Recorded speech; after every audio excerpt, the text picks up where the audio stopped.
welcome to NTD China News. I'm Karen Chang. Making headlines this Monday, March 18th. The National People's Congress ends with more pledges to fight corruption. China is now the fifth largest arms exporter. Where are the weapons going? Chinese military officers admit to radar locking a Japanese ship. China's National People's Congress concluded on Sunday, officially ending the Communist Party's once-in-a-decade power transition.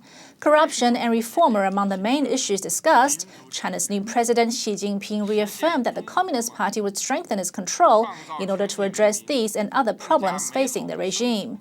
The NPC is widely considered to be a rubber-stamp Congress that passes anything the Communist Party pushes forward.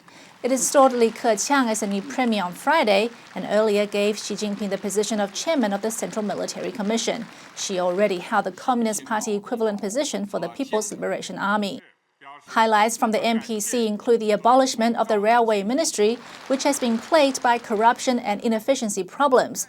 The restructuring will shift its massive $428 billion debt to a new operational entity, the China Railway Corps. The Chinese Regime State Council did not specify exactly how this will be done. Xi Jinping's calls against corruption have been echoed by China's new Premier Li Keqiang. He made several promises to clean up the Chinese government, like a pledge to stop building new government buildings. Will these steps be enough? During his first press meeting on Sunday as China's premier, Li Keqiang spoke strongly about tackling corruption. Li told communist officials that they must stop thinking about making money and accept supervision from the public and the media. As premier, Li Keqiang's main responsibility is the economy. Some say he may have to step on the toes of some powerful individuals if he wants to see real results. If Li Keqiang is afraid of offending people, he will not change the current situation. There's a group of people in China that needs to be confronted. These are the vested interest group, and it's a sizable group of people. To fight corruption and improve the image of the Communist Party, Li said the regime will do three things: stop building new government buildings, cut the number of people on the government payroll, and spend less on official vehicles and overseas trips. Former professor from Shandong University Sun Wenguang believes these steps alone won't fix corruption. The better governments around the world are all under a multi-party system. The opposition party plays that role. There is also an independent judiciary. Now the Communist Party controls the media, and this means the media can't actively prevent corruption. On Sunday, Li Keqiang also promised to address pollution. China's toxic air, water, and soil have fueled large anti-government protests. After the Chinese military sent in tanks to crush the Tiananmen Square protest in 1989, Western countries put in place an arms embargo against China. But that hasn't stopped the communist regime from building its own weapons. Now there's new data showing that not only is China building its own weapons, it's exporting them all over the world. China has joined the top 5 weapon exporters in the world. That is according to the Stockholm International Peace Research Institute, or SIPRI, a Swedish think tank. SIPRI measured weapons exports from 2008 to 2012. According to its data, China increased its arms sales 163% from the last 5-year period. The other 4 members are the United States, Russia, Germany, and France.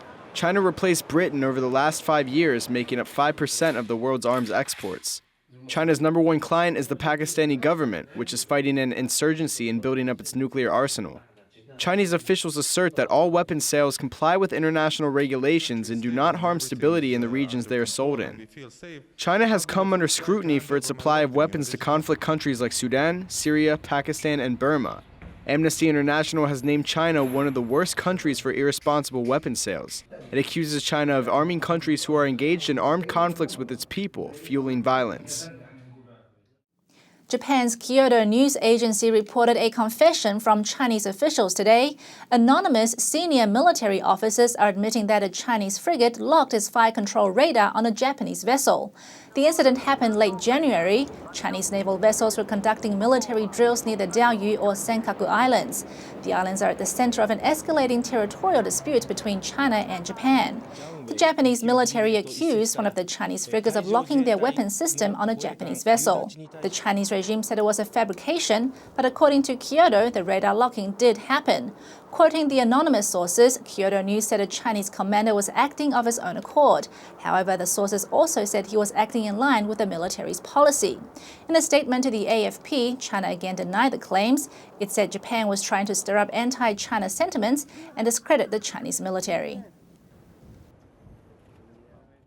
And coming up after the break, China's home prices rise again in February. Hong Kong reporters protest beatings in China, and an unusual discovery by a Chinese chicken farmer.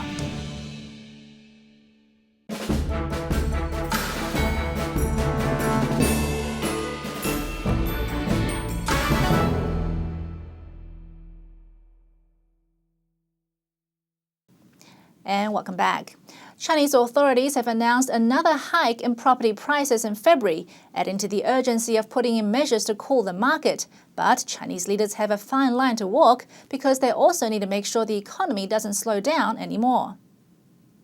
New home prices have risen in China for the second month in a row. China's National Bureau of Statistics released new figures on Monday, showing that February's new home prices increased on average by 2.1% from last year. The price hike is also affecting more cities compared to a month ago. 66 out of 70 cities recorded a jump. In January, only 53 cities saw an increase. The southern city of Guangzhou saw the biggest increase of 8.2% compared to last year. Beijing followed behind with prices going up by 7.7%.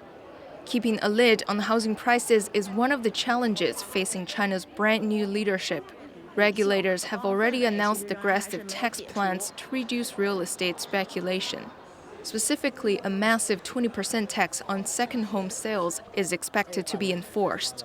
Banks have also been told to tighten lending expenditures. So far, the new regulations mostly target second-hand homes rather than new properties.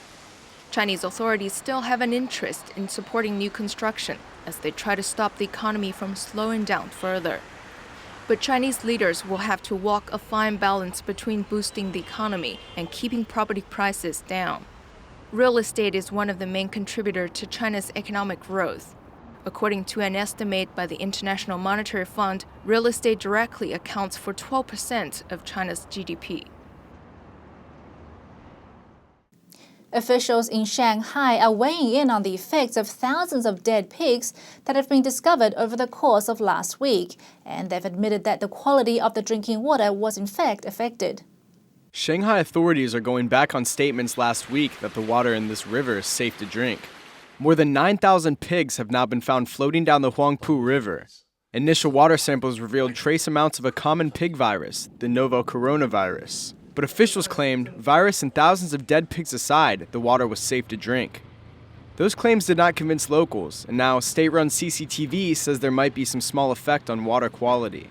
The affected areas are mainly on the upper reaches of the Huangpu River, namely Fengshan, Minhang, Jinshan, and Songjiang districts. CCTV also tried to downplay the river's importance. It says Shanghai's largest river only accounts for a small portion of the city's drinking water. Most independent media have reported, however, that the Huangpu River is a major source of drinking water for Shanghai's 20 million residents.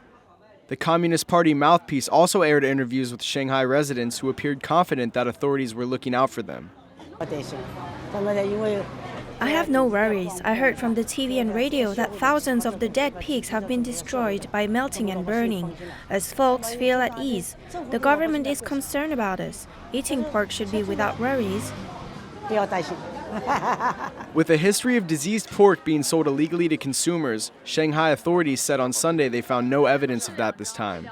It's widely believed the pig corpses were dumped in the river from pig farms upstream. Authorities have confirmed that the pigs died from swine diseases and claims the situation is under control. Dozens of reporters and photojournalists are demanding Hong Kong authorities protect their safety while working in mainland China.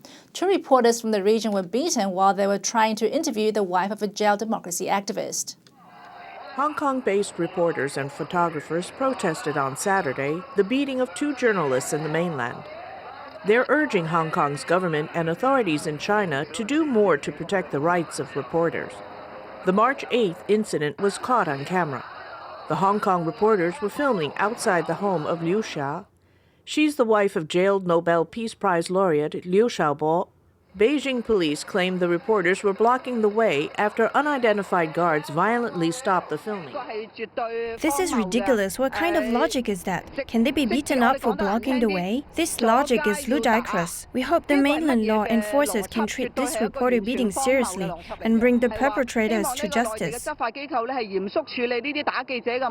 Mistreatment of reporters is not new in China, even though authorities had promised greater freedom to foreign journalists after the 2008 Beijing Olympics. In February, Chinese police chased CNN reporters down in their car. The crew was filming a military building that is believed to house hackers involved in recent attacks on the New York Times. Last week, a British reporter was detained by police in Beijing. Mark Stone kept the video rolling as he and his camera operator were escorted away in a police car. Stone had a permit to report, but said police stopped the recording when he made a reference to the 1989 Tiananmen democracy protests. In Stone's case, Beijing police were civil, but the same could not be said for the 2 Hong Kong reporters 2 weeks ago. The Hong Kong Journalists Association and the Hong Kong Press Photographers Association say they want the region's chief executive, Leung Chang-ying, to formally respond to the attack. Russian nesting dolls or matryoshkas are based on the matryoshka principle, like having a doll within a doll. Now a hen in southern China is giving matryoshka a whole new meaning of nested. There are fairy tales of hens laying golden eggs, but few, if any, about a hen laying 3 eggs. 3 eggs in one, that is. In a little village in China's Guizhou province, a super hen has laid 5 eggs of monstrous proportions. And no, these were not goose eggs found in her nest. Miss Young said she thought her hen was dying when she laid her first jumbo egg that weighed almost half a pound. The first huge egg appeared about 3 weeks ago, and there are 4 to 5 oversized eggs now. She said the hen's eggs had double yolks before, but triplets? I'm more than 80 now, but I've never seen eggs like this before. One speculation is the fowl's unique diet. Miss Young says the fowl doesn't like to eat corn, so she feeds it rice. But whatever the reason, Miss Young's hen will go down in the Chicken Hall of Fame for her extraordinary creations. And that's all we have time for this NTD China news. For more of our China-related content, visit our website at ntd.tv or subscribe to our YouTube channel, NTD on China. Coming up next is China Focus with Shali Zhang. Stay tuned.